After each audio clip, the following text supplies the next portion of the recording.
আপোনালোকৰ আগত অসমৰ এজন জনপ্ৰিয় যুৱ অভিনেতা কমল লোচন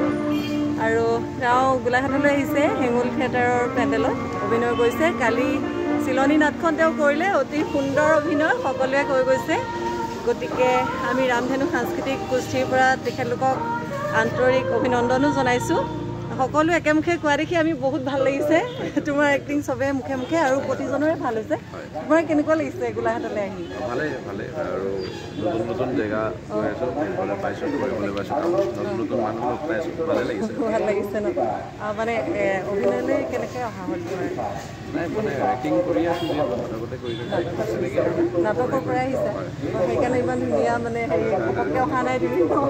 সেইকাৰণে মোৰ ভাল লাগিছে তোমাৰ এক্টিংখিনি মানে যিখিনি স্বতঃস্ফূৰ্ত হৈ আহিছে সেইখিনি মানে সকলোৱে ভাল পাইছে আৰু চবেই কৈছে যে এই ল'ৰাটোৱে মানে ক'ৰবাত MSI নাটক কৰা ল'ৰা হ'ব দেই ইমান ধুনীয়া নাটকখিনি মানে অভিনয় ফুটি উঠিছে তোমাৰ খুব ভাল লাগিছে আৰু আগলৈও আশা কৰিলোঁ আমি আশা কৰিছোঁ বহুত ওপৰলৈ তুমি যোৱা আমি সদায় মানে তোমাৰ বাবে প্ৰেৰণা যোগাই থাকিম